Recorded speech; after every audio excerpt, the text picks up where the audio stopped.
হাওড়া থেকে নিয়ে এসেছি। কোথা থেকে? হাওড়া থেকে। চাবিতালা লাগিয়ে দিয়ে চাবি নিয়ে বাড়িয়ে চলে যাচ্ছে। দেখো আজকে শিবরাত্রি উপলক্ষে আমাদের আজকে জল ঢালতে যাওয়া হবে। আমাদের মন্দির রয়েছে নতুন, তো আমাদের মন্দিরে দেখতে পাচ্ছ কত বাঁক সাজানো হচ্ছে, আরও অনেক বাঁক আছে এখানে, কিছু বাঁক।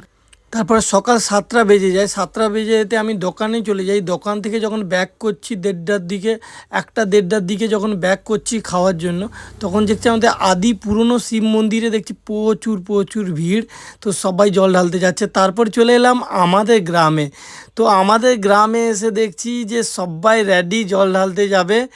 তো সবাই মোটামুটি রেডি। তারপর আমরা চলে গেলাম শিব ঠাকুরের ঘন্টি নিতে।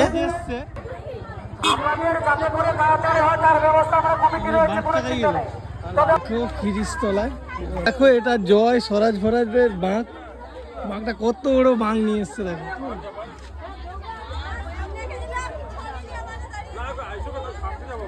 কত বড় বাঁক এটা? 10 ফুট। 10 ফুট? হ্যাঁ 10 ফুট বাঁক। কোথা থেকে এনেছিস ভাই?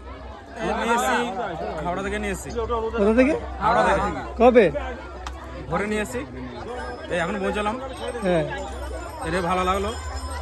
গ্রামে, আমার শহরে থাকি তো, গ্রামে এসে ভালো লাগলো। এটা কদিনে মানে কজন মিলে এটা তুলে নিয়ে এসছো জল? এসেছিলাম আমরা গ্রুপে 7 জন, তার মধ্যে 2 জন করে নিয়ে আসা হয়। কত বড় বাঁক নিয়ে এসছে দেখো ভাই। কোথা থেকে বাঁকটা আনলি?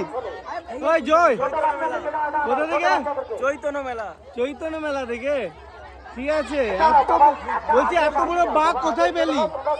হাওড়া থেকে নিয়ে এসেছি ভাড়া করে। কখন নিয়ে এসেছিস? রাতে 3টে। রাত 3? হ্যাঁ, রাত 2টোয় নিয়ে এসছে ভাইরা বলছে। একজন বলছে 2টো, একজন।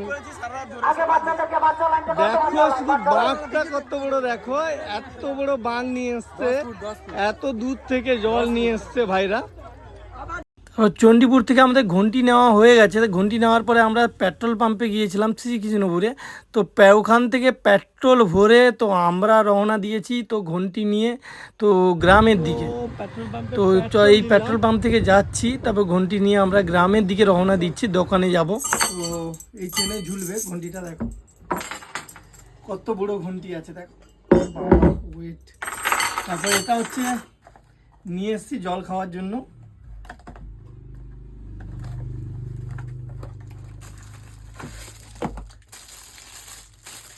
একদম তামার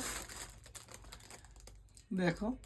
তো চণ্ডীপুর থেকে এলাম, তো ঘন্টির জন্য গিয়েছিলাম, এটার জন্য। তো এটা পেয়ে গেছি, আজকে অনেক দিন বাদে আমার আশা পূরণ হবে।